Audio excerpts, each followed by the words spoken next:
Hi, welcome everyone to our the New England Poetry Club's annual reading for our poetry contests. It's great to see everybody here, and we have this is going to be great. It's going to be terrific. I'm David Miller. Well, you can see that from the screen, I guess, right? Um, and I'm on the board of the New England Poetry Club, particularly working on programming. I'm a member of the programming committee. And here with me as co-hosts are Hillary Salick and Mary Buchinger, both members of the New England Poetry Club board. So Hillary, you probably just saw put in the chat that we're asking everyone to stay muted if you're not reading. Obviously, unmute when you do read. But you know, there's different attitudes that different Zoom hosts and reading hosts have towards muting. Some people like to try to behave as if we were really all in a room together and stay unmuted as much as possible. But that just goes wrong in far too many ways. Sadly enough, 2.5 years experience has shown us this. So, but when we get to the very end of the reading, everyone's reading, I'll invite us all to unmute so we can all attempt to get the sounds of our hands clapping through the electronic airwaves, at least to try it. So, you know, I'm looking forward to a lot of great poetry in this next time period. And I wanted to talk about a little bit about the order, how we're going to do this. I won't spell out the exact order, but one thing for this afternoon is we have, for the Samuel Washington Allen Prize, which is a prize, as you may know, for a long poem or a poem sequence. We have 3 honorable mention poems and then the winning poem. So to vary the pace of the sequence of reading, we'll alternate more or less or interweave the Samuel Washington Allen poems with poems from other prize categories, and end up with the awards for our chapbook, the Pedrick Award and the Motten Award, the chapbook and the full-length book winners. And in that regard, talking about the Washington Allen Prize, unfortunately, Daisy Basson, who was one of the honorable mentioned is one of the honorable mentioned poets, let us know this morning that she's all over laryngitis. But she's not over it, unfortunately. She's completely full of laryngitis and can hardly speak. So she won't be joining us, which is too bad. There were 4 honorable mentions. Now there will be 3 this afternoon. One other note for everyone is we will be publishing an online anthology of the winning poems and excerpts from the books. That's in progress. It's steadily in progress. It'll be, yep, there's, and Rebecca Connors just reappeared to put her thumb up. Yeah, she's the web person and she's putting that together. So that, among other things, that anthology will include bios, which is why I'm not going to read bios this afternoon, just for reasons of time. Not that we don't want to know, but just to save a little bit of time. But they will be in the bios. And they will have the complete Washington Allen poems too, which for the most part are going to be, or maybe entirely, will be excerpted this afternoon in reading to some extent. When that anthology is available, we'll put it, of course, it'll be on the New England Poetry Club website. We'll announce it on all our social media. And also I'll let all of the poets know that it's there so you can all do your own publicity and get that link out to people. So, okay, so those are the preliminaries. We'll start off with a couple of, as I mentioned, the honorable mentions for the Samuel Washington Allen Prize for a long poem or poem sequence. This prize honors the legacy of the African-American poet, translator, professor, and former New England Poetry Club leader, Samuel Washington Allen, who also published as Paul Vesey. The judge for this prize was Charles Coe. So we'll begin with Carolyn Wright, reading from her poem, Letter, oh gee, I didn't ask you about this pronunciation, but you can correct me, Letter to Anand from Sakatar. Carolyn, you'll just have to do it. I didn't ask you. Anyway, so Carolyn. Well, thanks very much. Thanks very much, David and Mary and Hillary and everybody, all the other award winners, and congratulations to you. I'm happy to be here this Sunday afternoon. Just a quick note, this poem is set in Brazil, in the state of Bahia. And probably the only other detail you need to know is that Anand, as he was called, or he called himself, speaks only Portuguese, does not speak English, a source of frustration to him, as you will see. So I'm going to read part of the poem. Letter to Anand from Sakatar. And Sakatar is an arts residency in the state of Bahia on the island of Itaparica. Letter to Anand from Sakatar. My dear Anand, era quase a última noite da nossa convivência aqui. Almost the last evening of our weeks at Sakatar. Esse paraíso de artistas, that paradise of artists. And your face was gathering storm clouds from the winter sky's chill and waning moon. The tropic constellations arching over Itaparica. But there was no time tonight to dwell in the house of endings or huddle together on the breakwater to talk of years, shadows drifting indefinitely ahead. Time only to walk to town to help our other friends with their own departures.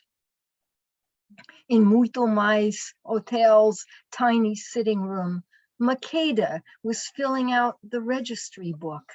Her backpack that you had carried here for her, already in the room she was renting. Victoria was sashaying around the parlor like she owned the place, still pleased with her performance triumph that afternoon, and Makeda as one of the dancers. The slow, sinuous processional of white-draped, blue-painted Black women from studio altarpiece to, oh, I'm having battery trouble. Hold on. Sorry. Anyway, the slow, sinuous processional of white-draped, blue-painted Black women from studio altarpiece to beach to Kais. That narrow pier spanning the tidal stream, and you knee-deep in the current with your one good camera to photograph it all for her, a fellow artist's favor. But now everyone was speaking English, a ripple of blurred syllables that eddied you out. You paced the drab room, a current of restless phrases under your breath. I missed your words, but whispered, tenha paciência, a gente vai logo embora. Patience, friend, we'll be going soon. We'll return to your language, the tidal swells of familiar address that include you. But I was speaking English too. I wanted to understand Makeda, young woman who backpacked around the continent by herself as I had at that age. How is it to push such boundaries for her, daughter of a conservative Creole family in Tobago? How does she negotiate her safety? You paced the corridor, then, like your Tupi-Namba ancestors melting back into the Mata Atlântica, coastal forest almost vanished except within yourself. You were gone. We heard a man's shout outside. Victoria and Makeda looked at each other and shrugged.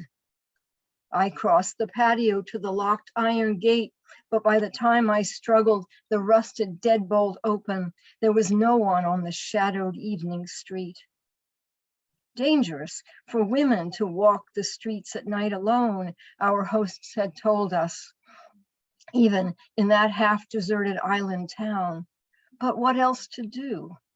Victoria and I left Makeda to her rented room and walked back to Sakatar, asking each other what had happened. At the Quintal gate, the guard told us you were in the hammock, the same one under my studio where you'd slipped away for half an hour during lunch and returned to the table with your face that betrayed nothing. You told me a few days later you wanted nobody to see your sorrow, your saudade, for our residency's end. The hammock empty, I came upon you in the kitchen, slicing a yellow globe of passion fruit in half, juice of maracuja pooling in its saucer. You heated manisoba with rice, your plateful of the evening meal we all had missed. Me desculpe, poeta, you said, your first words when you saw me. I'm sorry. Across the kitchen, you gave me a look I'd never seen before, some intricate wrist uncoiling in its corner. What were my first words? Only 2 more days here. I had to choose carefully, even more than my usual struggle for the right swerves and signals in your language. Você também poderia ter estado em perigo. You might have been in danger too, I offered, my clumsy struggle with conditionals, walking back alone. That private rainstorm in your face. What did you think of us as you walked back? I wanted to ask. What did you think of yourself? I asked myself what I felt, not anger. I wanted to understand every turn and nuance of this moment. And I think I'll stop there. That's the first 2.5 pages, and I think you've got enough to, there's a few more. So thank you very much. I appreciate your listening. Oh, wow. Thank you very much, Carolyn. Yeah, good. We started off beautifully. Okay. Our next Samuel Washington Allen honorable mention poem will be read by Sarah Hill, and her poem is titled From an MRI Machine.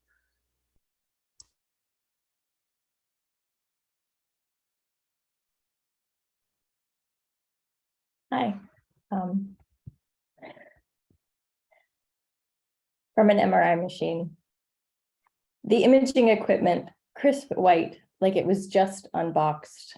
The tray extending tongue-like to ingest me, the object of rumination, overlaid with a blanket, nested with music-tuned headphones, skull-braced, the only turning, only sliding from side to side will be my water molecules, attracted by the spinning magnet of Olympian strength, resonating protons of hydrogen, discharging waves of energy, and a temporary loss of attraction, as Zeus remembering his wife, creating like heat from shortwave infrared, dawn and crepuscule from visible light, soft tissue image slices from radio, clear enough to diagram lobes and ganglia, clues to our concern, whether a surgeon's hand might set me free or medication remain my governance. I close my eyes in the mouth of darkness to listen. The machine's words surround me like a mobile phone, set on an empty table and vibrating with an alert, a persistent caller, hollow, echoing buzz. Last weekend at my parents', they updated me on squirrels in the attic, a new dentist in town. Mechanical white noise gnaws like old televisions, like out-of-range radios. A metronome interjects up-tempo ticking. The technician permitted my silver ring that pulses in time. Birds migrate by the magnetic field of Earth. The strength of 15,000 Earths spins around me, succeeds in drawing my ring, shuddering as though it could grow wings to fly. Did I ever work with metal? Could I have it in my eyes? My ringed hand rests on my abdomen, lightly levitates above, no secreted metal IUD, loosely grips a corded call button, turkey baster shaped and sized, and goose egg smooth. A moment of machine silence. Orchestra music of a nameless composer crescendos to violinists playing pianissimo, overwhelmed by a 1980s video game holding steady fire, pew, pew, pew, against invading space creatures. When last I spoke with my brother, he apologized he'd been absorbed. Still, his queries were distracted, focused on another target, so I responded with abridgment until he said, "Can I call you back?" A crank commences, and cars drive over a loose metal expansion joint of a bridge I lie beneath. Insensitive wheels of drivers pass thoughtlessly, effortlessly overhead. The grumble of traffic is lost. I used to drive, to own a car, but my doctors required me to surrender my keys for the so-called safety of the sidewalk, though using the legs I was born with is a way America classifies the forsaken and will never let you forget. To drive is a privilege, not a right, in this land of winners and losers who must live out their fate as though Americans still call ourselves saints, and Increase Mather yet preaches about mankind's eternal predestination by God. Our lives assign we are one of the elect, saved from hellfire, or instead are one of the unredeemable. I shuttle between foot and bus and trains that heave like horseshoe crabs in the city that invented the subway. Caught in a web of buildings and highways, unable to reach the forests or anything beyond where my body can carry me, and I feel again like a child, waiting patiently for an adult to assist me, or again to grow up, to be set free. A whir with a tapping wooden mallet. Earlier, I received an intravenous connection for later fluid injection, image contrast to distinguish the scarred or hardened or potential, a pineal cyst added to the scan request like a side of fries. Which arm? I exposed my inner left elbow, bright blue vein. The nurse assessed with taps of 2 gloved fingers. To emphasize the blue, I made a fist. Alcohol-scented air, the familiar chill of rough, damp cotton, skin prepared for the nurse's sharp pinch. My breath matched her sinking needle, eyes on my right hand gripping the armrest. Deep breath, said the nurse, reassessing, tapping the buried needle, the vein, wouldn't accept. Tap, tap, wouldn't accept. Next, the right arm. Tap, tap, tap, 5th chill, pinch, breath, stick, acceptance. The pinpoint of blood on my left arm dried. Sliding from the tunnel, the lights are overbright, unfriendly. Orchestra music muffles the technician, nurse, saying, "It's time to add the contrasting fluid to the IV. It may feel cold." I feel nothing. In the dark, over the noise and the music, the technician's voice asks how I'm doing. I have an aunt, not seen in years, though I recall her laughter. My mother, telling me of her inoperable tumor, said, "Maybe you can send a card." It has always seemed easier to speak of other problems, of distant people, nearly hypothetical, beyond my near routine hospital visits and tests, as though my faulty health reflects a faulty character that we don't talk about anymore. Choosing to pass lightly over problems made airy and inconsequential, I have learned to make myself insubstantial, an absence like the dead. I tell the technician I'm doing fine, because isolated in this chamber, the iron words of what ails me can't fly free to inconvenience. Their substance reproduced by mathematical rendering molecules saying, I do exist. Here is what I have gained and have lost and must give voice to. The only way is to impart it into air. The clunking slows like a traffic head or a wind-up toy running down, and I glide into the light, relinquish the turkey baster. The nurse tells me she can take the IV. as though I would keep it, carefully pulls tape from my skin, presses cotton to puncture, slips steel from layers of tunica tissue, bandages the absorbent bundle. At a borrowed locker, coins return to pockets, arms to sleeves, bag to shoulder, watch to wrist, declares the time, and I consider the remaining hours, my unhealed wounds, and the weight of the groceries I can't carry this afternoon. Outdoors, the day returns. Putting one gravel crunching foot before the other, I am guided onward by my inner north, through the waves of light, heat, sound, the silver of rain in the sky, ebony on pavement, birdsong from branches. Even if their destinations are not yet achieved, the birds sing withal of arrival. Thank you.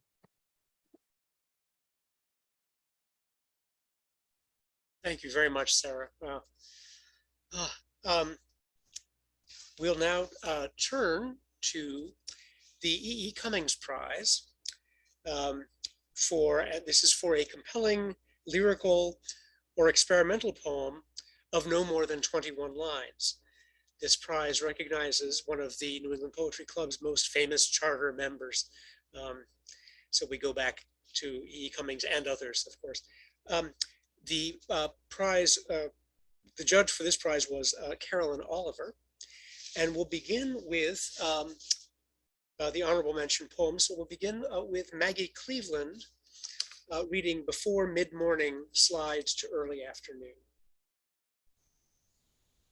Hi, can everybody hear me? Okay, great, thanks. Before mid-morning slides to early afternoon. I have to speak of the sun on my skin, how I bared it and lay on a plastic mat in the sand, listening to talk of oil extracted from under the earth's tectonic plates. We've been sucking it up from its cushioning wells, he said, and it's this that will lead to our end. I thought, what does it matter? All of the damage we've done, the earth will be good to get rid of us. Once we're gone, the wells will replenish themselves. Later that day, riding home, the highway wind nearly knocked me off the scooter. Hot air blasted my face so hard it began to lose feeling. I thought how good it is to feel it all, given last week's ruminations on walking into the ocean, car tumbling off the bridge to the black surf below. All that was lost. This is what makes it come back. The brief exchange with recklessness, my body pressing against the wind to see which of us is more stubborn. Relativity posits that gravity's not a force of its own, but a consequence of imbalance. One more trick of the awful rowing towards stasis. Once this is understood, it's easy enough to correct. Take the weight of the loss and cast it against what's left. The sun will continue to burn my skin from millions of miles away. I'm the fool at the edge of the Anthropocene, laying here, offering it up.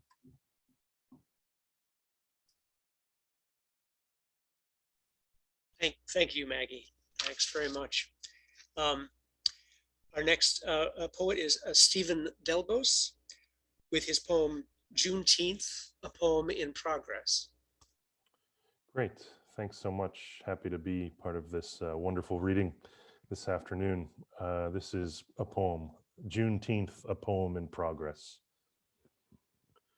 And also my voice in humility, reverence, weary, solidarity for seekers of what is right. Each of us must help create now, or no one is free. What matters is Black lives are not pieces of America, not America too, but Black lives are America. This incised country hurts, does it not? Night sticks crack people open in fiery streets. Uniforms take knees out efficiently. Words do not stop them. Blunt force history can taste like tear gas, but this bitterness will not wash away. We must spit it out mouths we stand behind. A summer night sticks to our colored skin. After the protest, we all go swimming, peel off our face masks and pile our signs, then dive through the rough, conventional waves and float cooler, wet, the flashlights in town. Blind here, we listen, seeing no faces, to hear our friends breathe and hear their voices. Thank you. Oh, wonderful, Stephen. Thank you very much. Thank you. The next honorable mention poem is by Karen Kilcup with her poem, Old Growth, a Golden Shovel. And Karen, I don't know if you were planning to, but if you want to talk about the Golden Shovel form and particularly the origin text, feel free to do so. Sure. Thanks, David, for that invitation, because I was hoping I could do that a little bit. And again, thanks to the organizers, thanks to all of you for being here. This is a really exciting for me. I've been writing poems for 4 decades, but I only started sending them out about a year ago. So it's kind of unnerving, but it's exciting at the same time. So I actually learned about a golden shovel. Of course, you all know Gwendolyn Brooks's poem, We Real Cool, 7 at the Golden Shovel. And that poem inspired Terrence Hayes to write an eponymous poem called The Golden Shovel, which uses each word in the poem as the end of a single line. And I didn't even know about this form or that poem until some of the members of my writing group, which I've been in for 40 years, and in fact was begun by Jean Pedrick, my dear friend, Jean Pedrick, told me about the Golden Shovel. So then, of course, I had to rush off and look it up and read Terrence Hayes's poem with amazement and delight.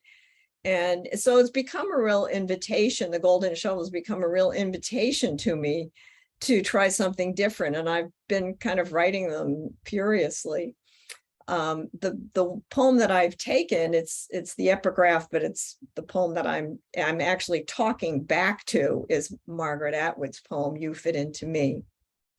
So, Old Growth, a Golden Shovel. You fit into me like a hook into an eye, a fish hook, an open eye.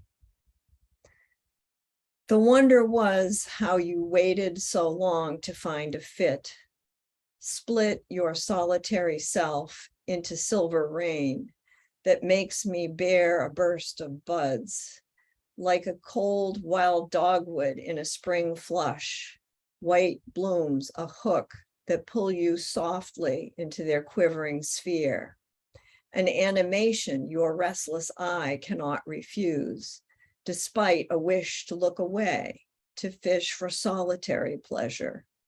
My hook, this sudden rising in an old wood, its understory open to the rush of your fluent eye. Thank you. Yay, thank you. Thank you, Karen. And then now the prize-winning poem for the E. Cummings Prize by MP Carver, You and God and I.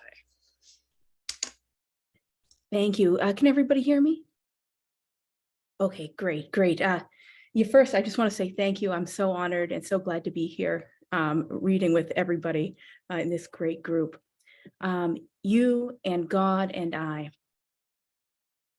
You were born under the porch, halfway living and halfway dead. I watched the door of our house from the underbrush, praying. You said victory is the antonym of happiness, and this was the only language I did not speak. God licked the ice and salt from our winter fields. I shook off God's language, and my elbows turned, my skin grew brindle. I swallowed so many kinds of wild, my breast grew wide, my tongue riotous. I began to smell even the stars. My lashes grew long like you like. God did not weep, just stared with that dumb moon eye. We traced tracks in the snow of our universe. Spring followed.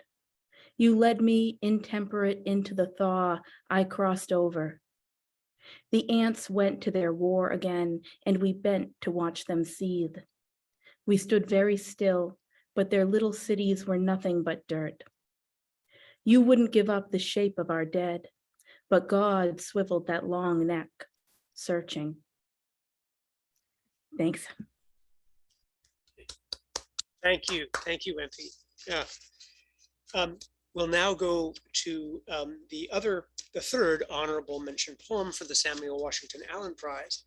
This is Singing Love into Being by Joyce Heon. And before she begins, let me mention that Joyce has prepared a background document with a lot of valuable background information, which at the end of this reading, I will post a link to that. It's a Google Doc you can look at. Also, when we have the anthology available, the link, her link will be available in the anthology associated with her poem too. So there's lots of opportunities to find out more about that. So I give you Joyce. Thank you, David. Back before the keyboard, before even the movable type that Gutenberg developed, troubadours often would sing their poems. And as a consequence, some Finns would claim that creation was sung into existence. So we have this poem patterned after the Kalevala, singing love into being.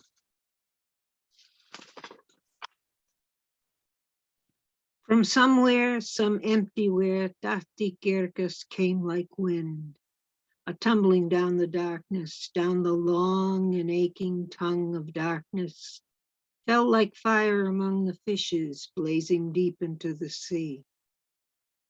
Fell to darkness, chill to white deep in the sea. Still she lay amid the weeds, still and breathing, caught in seaweed, cradled like a babe, a changeling.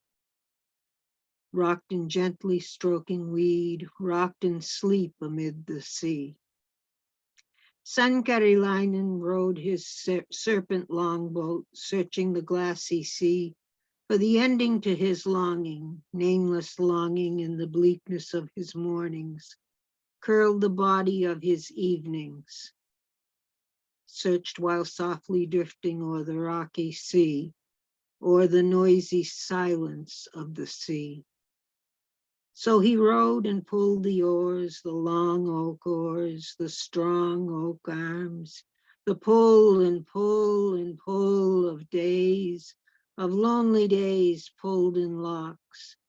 The oars across the sea, broke the glassy sea, broke the mirror of the sea, until he saw Tahti Kirkus lying there, caught in weed and gently rocking. White as death, her breasts rocking slowly in the sea. White her hips and greenly stroking seaweed, held in the deep and unforgiving arms of the sea. Then he quickened, stilled his rowing, brought his craft to hover over this weed-wrapped enchantress, hair like golden seaweed floating. Not a breath to lift her breast, not a sigh nor singing heard he. Nothing, only stillness, white and stony stillness, heart and aching stillness on the mirrored mocking of the sea. So he stood and unbuttoned all the buttons of his tunics, all the bony buttons of his heavy linen tunic, bared his fearful heart and all its beating, tossed the tunic to the keel, tossed the tunic stitched with all his runes and magic, tossed his safeguards on the keel, unlashed the leather bindings of his breeches, and cracked the icy mirror of the sea, dove and dove into deepest darkness of the sea, guided by the image, white and deathly, still and deathly image lying on the bottom of the sea. And he pulled from her all the bindings of the sea. Sankarilainen pulled her loose from the sea, pulled like oars across the water, pulled her closer to his shore, ever closer to his shore, pulled her lifeless from the water, brought her to his rocky shore, placed her on the solid bedrock of his shore, emptied her being of the sea, emptied all her lungs and body of the sea. His breath he breathed into her, filled her body with his breathing, brought her heart back to beating, tawny eyes yawn into evening. Sangarilainen fills her vision. With his hands he warmed her breasts and belly, warmed her belly and her hips, warmed her hips and thighs, warmed her thighs also parting, heated all her being like the tide filled her being, filled her with his salty sea. In his arms brought her to his cabin like the shining seashell, brought her to his hearth and bed, laid her in like cordwood for the winter, like potatoes in the larder, like the song for the endless night of winter, Gandala, and song to kindle fire in winter. And at dawn in almost light of morning, teased her lips into the golden thread of his name, caught it with his tongue, wove it round the liquid light of their longing, and she from him captured the silver line of her name, pulled it with her lips over the light in his eyes, and so they wove the braid of their days in place, wove their names in faithful Balmiko. At its end she pulled the braid in her mouth, with her tongue tied the ends, knotted all their being into one, and he with his teeth pulled the knot tight as the chinkless logs in his birti, tightened the solmu into forever, let the knot fall between her breasts. Morning she awakens, combs her fingers through her hair, sees him stirring up the fire, hunger in her brewing. So he speaks to her directly of their wedding on the morrow, speaks of winter coming, food for larder, wood and kindling gathered. And the newness of her mouth speaks also directly, says she will not wed the morrow, nor the next without cauldrons hung in the chimney corner, directs him to his longboat, bids him row across the sea to the forges in the Bay of Magma, where the bubbling reddens face and hands, smithy glows, a smoldering man. Ask of him 3 great pots, iron handles for the hearth side.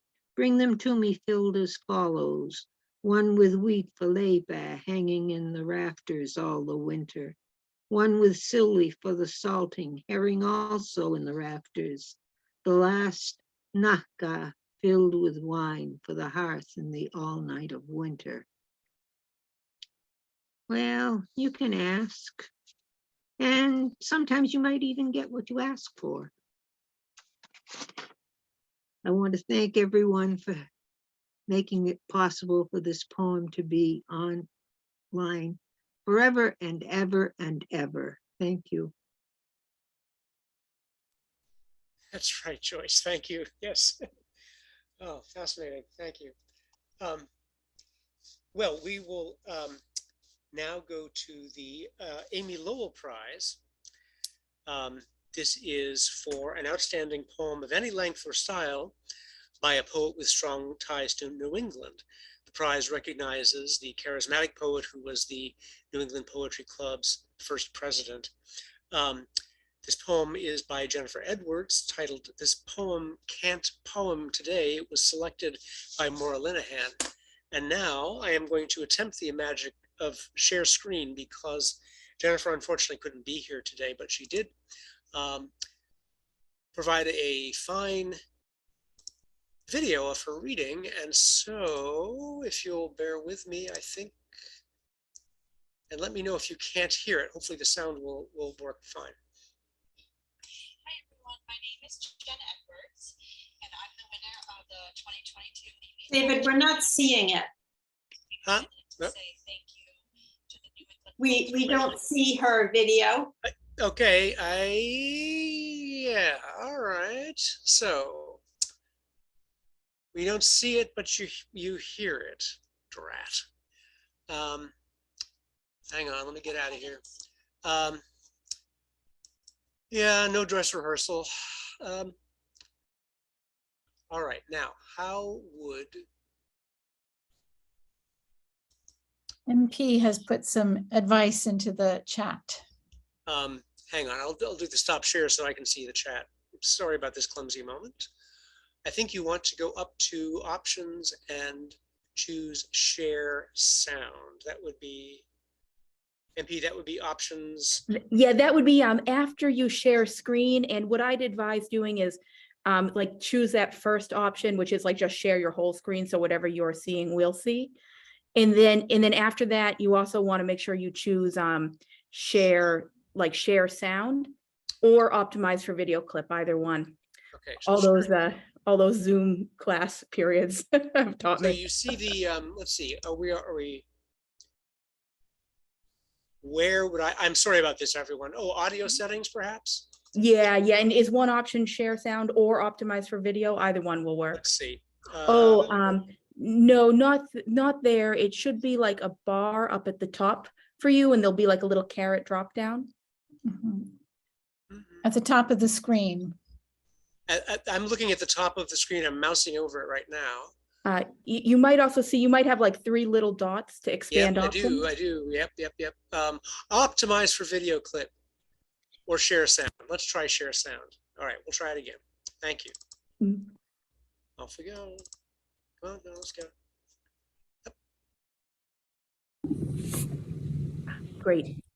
Hi everyone, my name is Jen Edwards and I'm the winner of the 2022 Amy Lowell Prize, and I just wanted to take a minute to say thank you to the New England Poetry Club board for again doing these really great awards and readings and the anthology. It's really a wonderful experience, and thank you to all the judges that participated this year.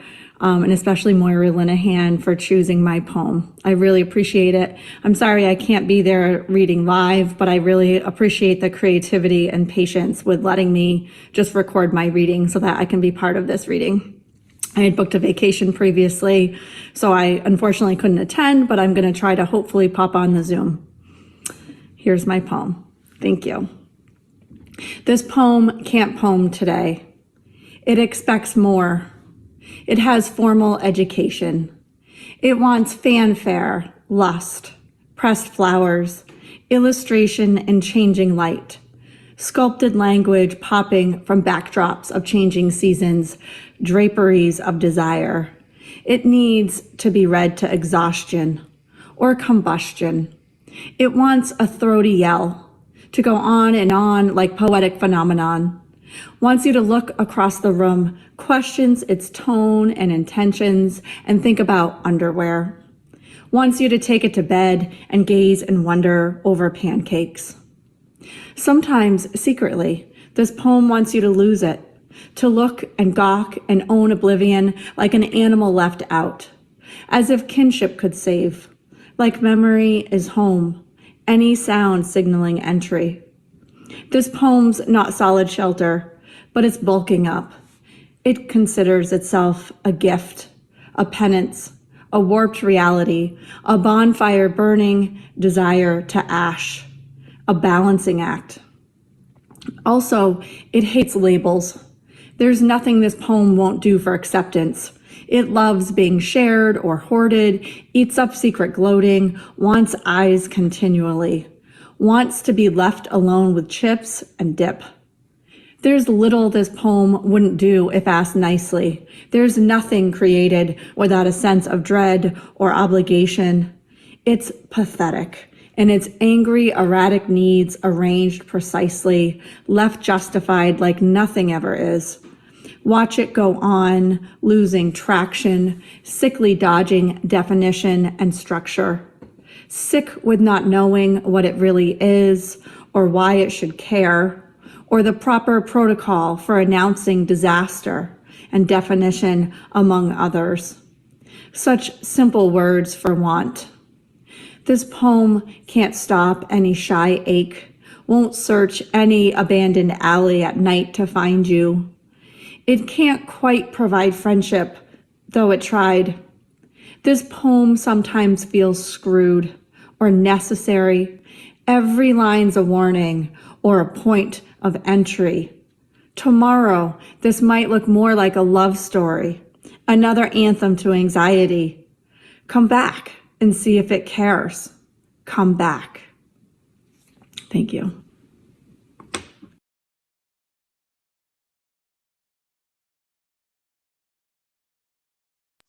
Wish we could thank her in person, but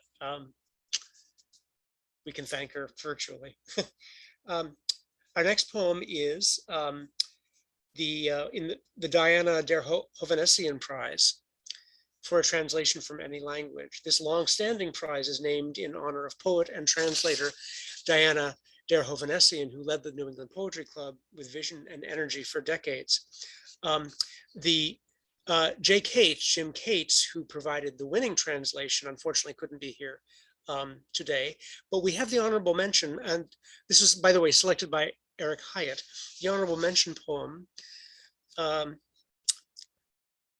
And I think I have the wrong title. Kim, you can correct me. The title I have is A Study in Flesh and Blood by Monica Ojeda. In any case, if I've got that wrong, Kim Coveney did the translation and she will read it. And you can correct me if I got that wrong. Thank you. Thank you, David. Thank you, everyone. This is a fun night. I'm happy to be able to come in from Barcelona as if I were in Boston. Yeah, this is, it's one of the poems from a narrative collection by Monica Ojeda that I'm translating to into English. It's the premise is it's a Cain and Abel story, but with women. So it's Mabel who is Abel and the mother god. And this is the very beginning, one of the few poems that talks with the father.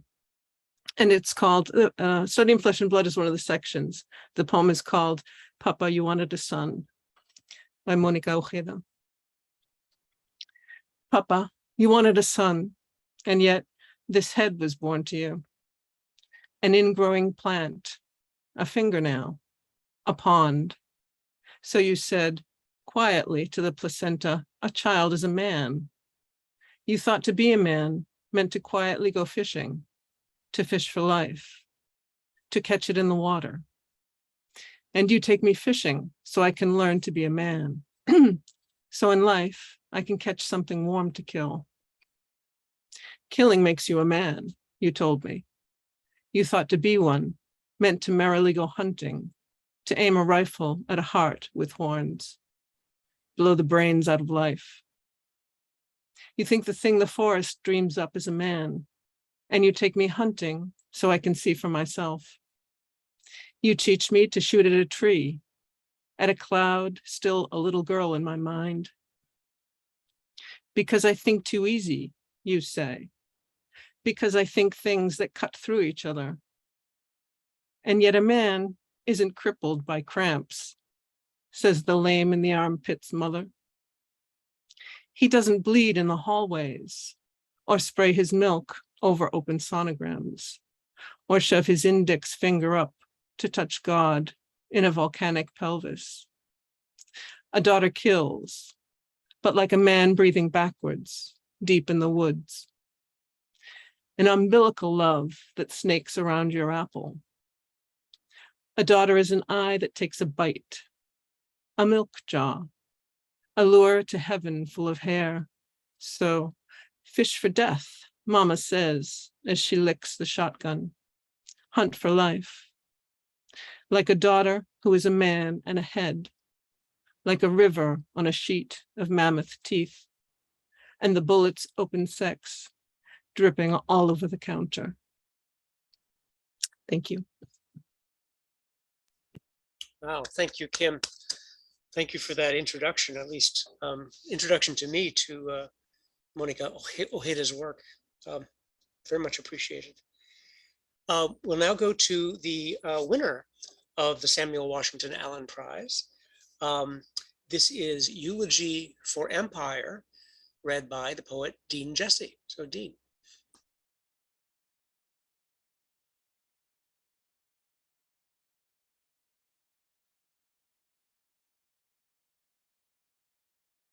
Is Dean? Hi, everyone. Oh, there As I we go. said, when you couldn't hear me, I hope you can hear me okay now. Welcome from Midland, Ontario, just north of Toronto. And I'm reading an abridged version of Eulogy for Empire. South of Gomorrah, the ambulance enters a traffic circle. The wheels squeal the conundrum of opposable thumbs, the scream by Edvard Munch, and not a single moral compass among the tire rims. Paramedics work the code, compress the heart, and oxygenate the brain. They are Yahweh, a non-binary pronoun. They will not rest after 6 days. They are cut from the same cloth as those in Amazon fulfillment centers. You are the fire and the remnant, wood ash from the year 1 million, shrunken, toothless gene from rotting, rootless tuber. That they may know you, the already, but not yet. The second time you die, you mount the painted wings and giant rings of Puff the Magic Dragon. You see jugglers and stilt walkers, smell cotton candy and corn dogs. Press the soft sex between your thighs against vertebrae, ball, and socket. Grab the reptile's mane, pull to withers. Synchronize thrust to hydraulic pistons. And receive penance in the afterward from the praying hands of dirty old Uncle Rick. He of the neat trick with a dry hydrant and a quick slide tool. So Puff, that mighty dragon, sadly slipped into his cave. At Mercy Zone, you are jacked 4 ways on radiation and intracellular poisons. You can't speak, so you prophesy, become a tympanic structure of scream and fart and belch and stomach bubble, an influencer for the piles of menopausal bones that litter soiled linen and porcelain thrones. Veins of fool's gold run the lengths of your arms, quicken like mercury into your fingertips, and burrow into the earth's core. Who will prospect and sift your wisdom when nuggets of gold are sold with barbecue sauce and a paper crown at Burger King? Says the dragon, beware the spear. And you watch Pat Sajak spin the wheel of fortune, Vanna White turn the letters, and you hear the cheers of the studio audience and the cheers of the slaveholders at NBC and CBS. And you don't know if these are the same wheels and puzzles that built the pyramids and dropped a deuce of tons on precarious labor.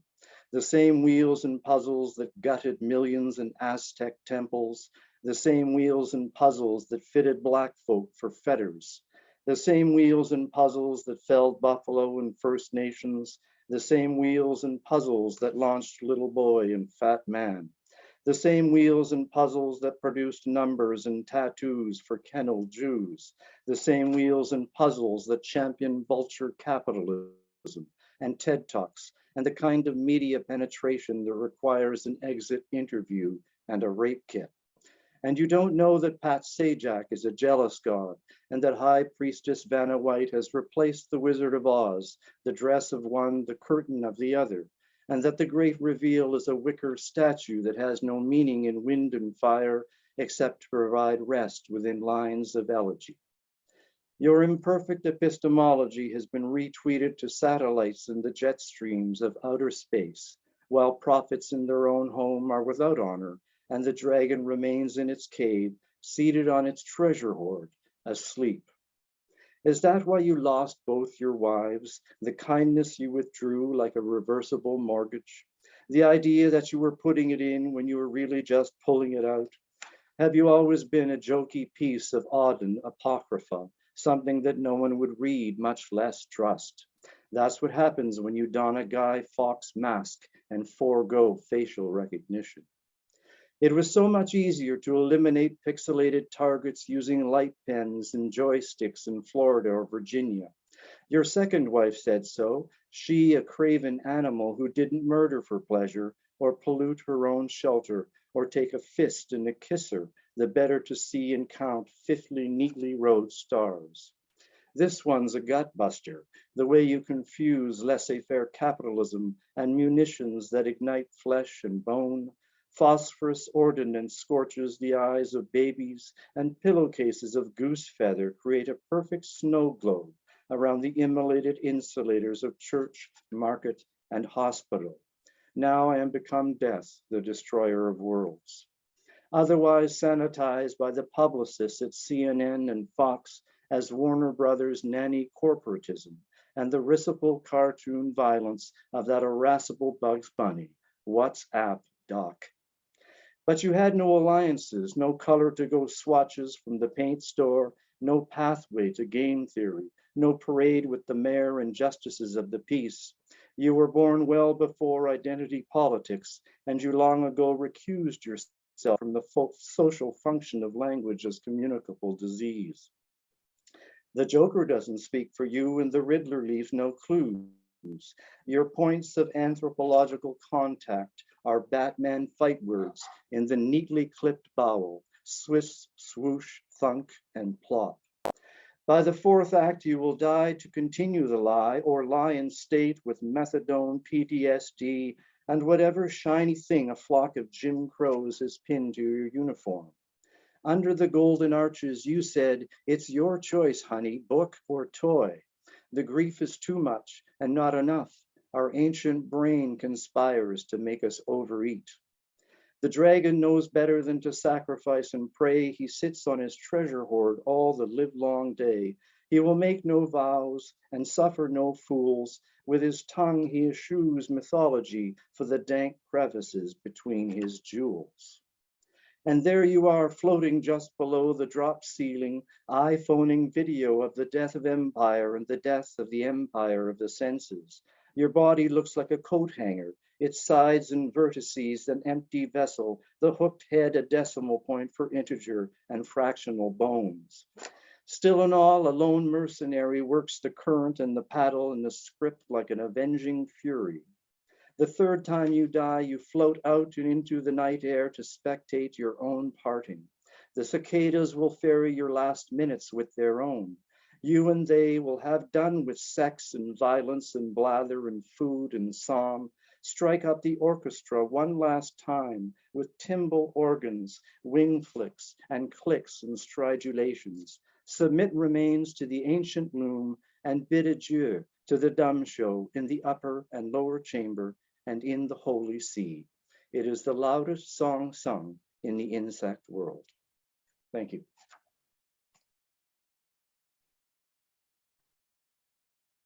Oh, thank you very much, Dean. Yeah, I look forward to reading, as with everyone, I look forward to reading the entire poem.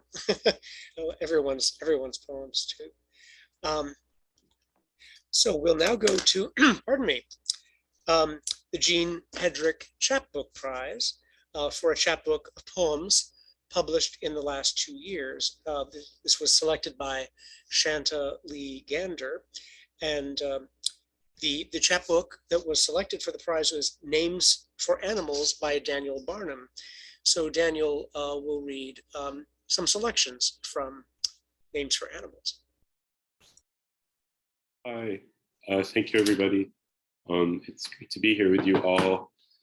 I'm coming in from Philadelphia. It's really rainy today. Great to see you all. I'm gonna try to read, I think, like 3 poems. This is called The Shakeup. Then there's the final nightmare of your origin story. This place is substitution, the house containing multitudes, everyone you descend from, now gathered to initiate you into your own secret heaven. Whether you return to earth or not, the corpse is yours. Do what thou wilt with whatever's left. I mean, some days I swear I catch the planet on autocorrect, fine-tuning its tilt. Remember when the East Coast quake hit 11 summers ago? Where I was, in the copy shop, all of us strangers present could only fix eyes with each other and shut up. Customers waiting ignored their phones, and business altogether stopped while we listened to seismic shudders sound from everywhere around us, not knowing what the fuck. I thought a tractor trailer truck must have gone by fast enough to buzzsaw bedrock with its metal mass. Way off, but just like that. Suddenly, something enormous, and you hope someone looks back. This poem is called The Town He Burned Down. So powerful his mien, his imaginary face recalling mine, the predictive ghost of ancestry. How the dead will catch the living staring back across time. I've never met that grandfather, though he's still alive, but everyone I know on his side assures me I ought not. Why enlarge the circle of who gets to hurt you?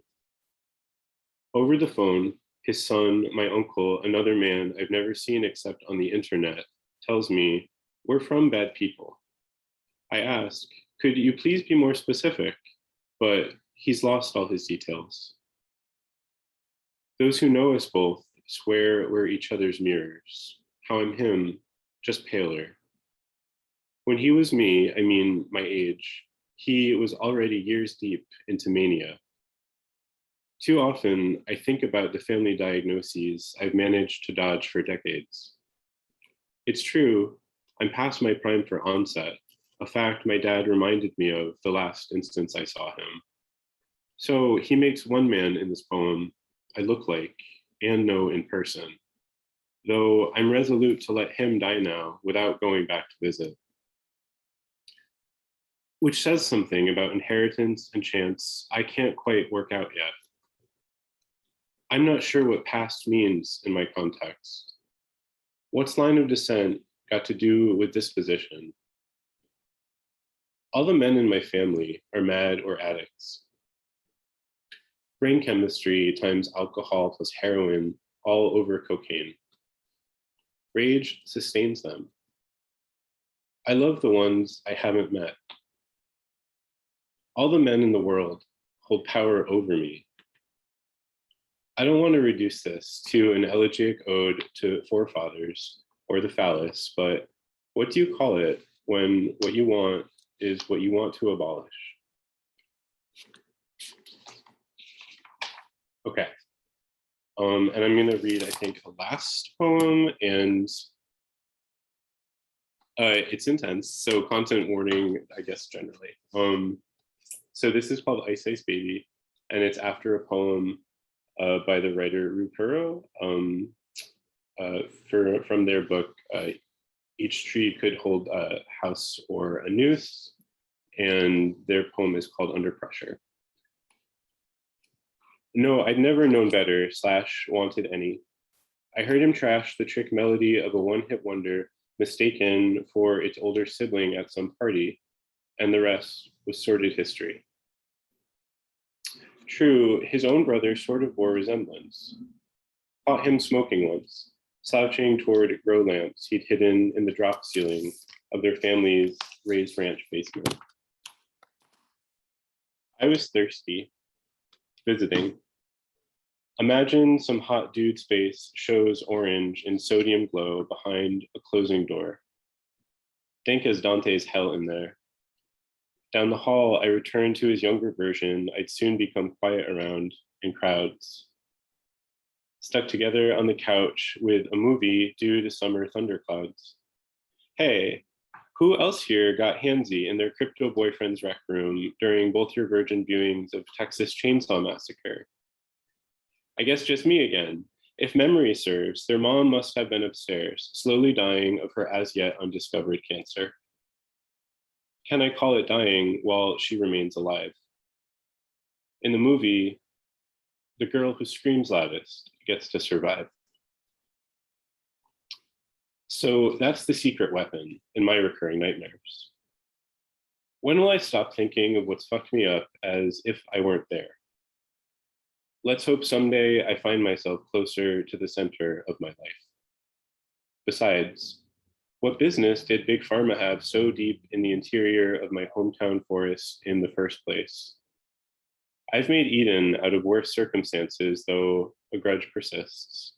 Beyond the frame, but visible from space. I'm saying, I'm no angel, unlike this guy I blew a bunch back then. His parents continue to reside at the address of our shared disaster. The neighborhood they renamed Cluster Source as the news reports of positive results began to trickle in. Wells went unused. Vernal pools in front yards burned the bright blue of antifreeze at crepuscular hours. For weeks, switches of finch feathers stitched along roadside rumble strips miles around. A few feet off, their harlequin corpses were found. The white-haired widow who lived at the bottom of his red bush-lined cul-de-sac told over the radio how her Labrador pup's viscera had simply deliquesced at her touch. Of course, her words were less eloquent, her manner resigned despite recent events. We recognized her affectlessness and tendency to question, how vast an area is at risk? Who will be held accountable? No amount of money will compensate for what's gone on. We were sure we'd watched her march with a sign outside the abandoned laboratory complex at the nearby college campus once months before.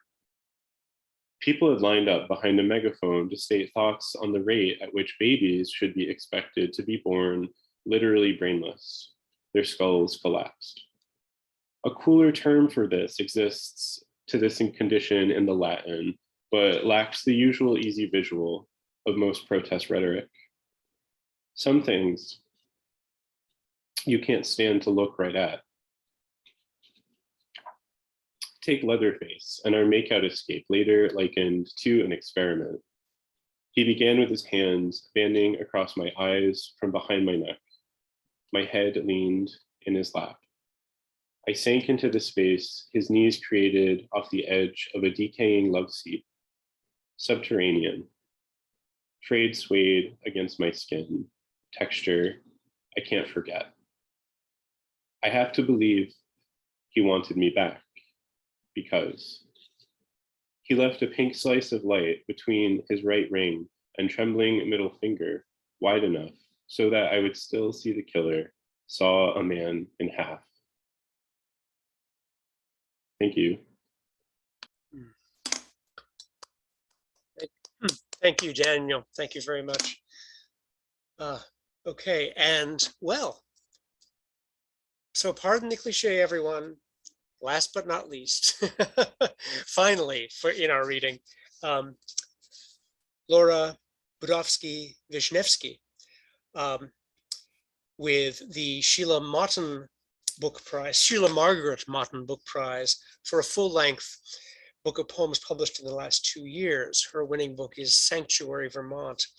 And before she reads, let me mention what I forgot to mention for Daniel. After we're done, or at the conclusion, I will post URLs where you may purchase Daniel's chapbook if you wish, and also Sanctuary, Vermont. And then and those URLs will also be in the online anthology. I give you Laura. Thank you. Thanks so much to the New England Poetry Club. And thank you for these wonderful poems that we've been listening to. I'm just going to read a few from Sanctuary, Vermont. And I guess I'll just say that each poem is in a different voice from a different time. And I think I'll start with Our Year Without Summer, 1816. And maybe just tell you that in 1816, there was a big volcano in Indonesia that emitted so much ash that it created temporary climate change in a number of parts of the world. So this is Our Year Without Summer, 1816. Every month there was a frost. Frozen birds fell rigid from the sky. Shorn sheep perished where they stood. The corn crop failed, as did the grain. Even Mrs. Moore, who heretofore had put on airs, bowed her head in thanks for hedgehog stew and nettles. In June, when Prudence Lexter froze while fetching wood, I took her 7 children in, poor spindly dears.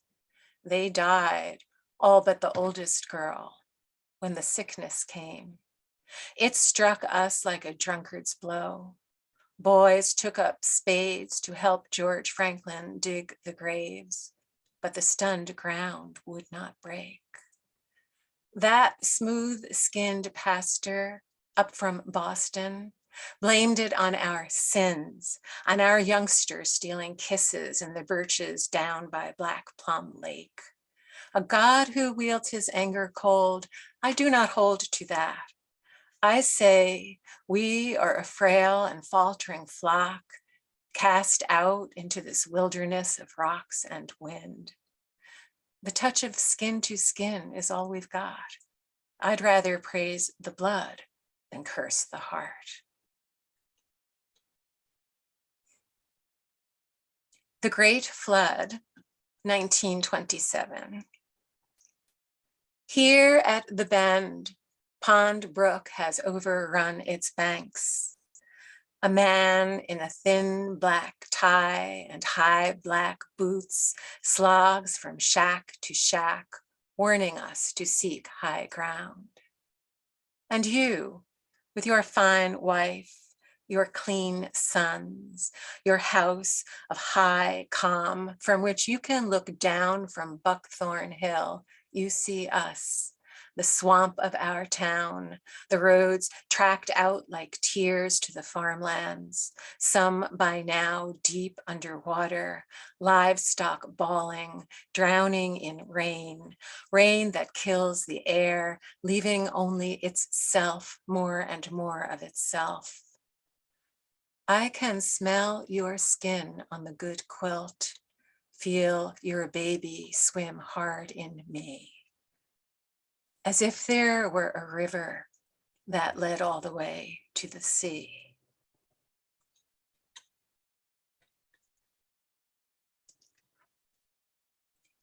Mark on a Tree, 1936. My mother's white sleeves flapped like doves' wings in wind. My father lifted me and I flew. In summer, wild raspberries, thick cream, crayfish in the dappled stream. But a wild hail felled the field. As we could not pay our debt, they bid my father out to Franklin Whitcomb's farm. My mother warned away to Jericho, I to the poor farm. Hard girls stole my bread there. All night a woman screamed, Jesus, help me, help me. The yellow apples cling, though the leaves have dropped. The naked branches gnarl and bow down. On this tree, I scratch my mark before I'm gone. My name is Ellen White. My mother brushed my hair and let me stroke the hen and hold the smooth eggs.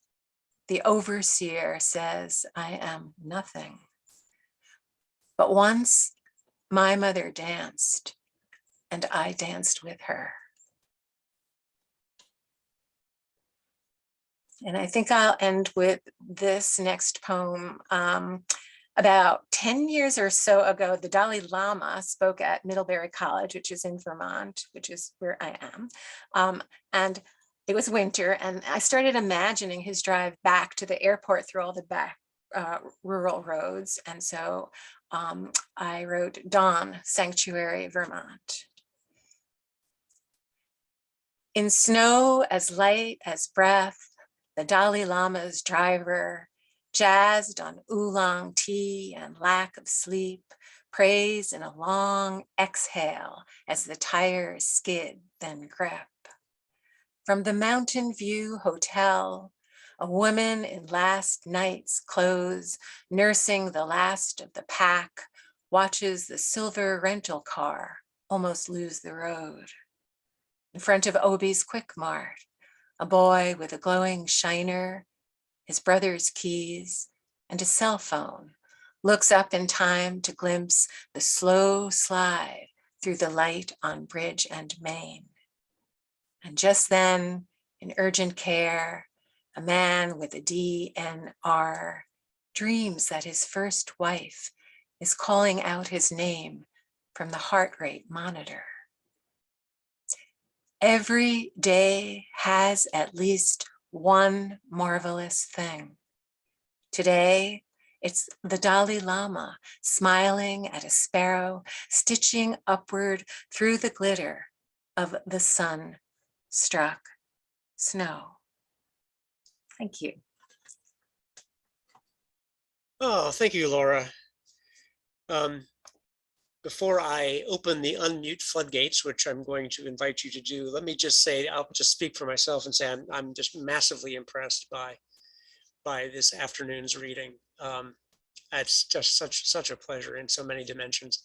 We didn't plan for a sort of formal Q&A. I'm not really going to do that, but let us unmute, provide audible applause for all of our readers, and then some conversation if you like, and I will throw in the various links that I promised while you're doing that. So here we go, real sound.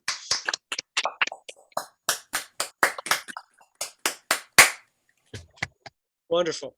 Let me get those links in. But if you have anything that anybody wants to say to anybody, go ahead and say it.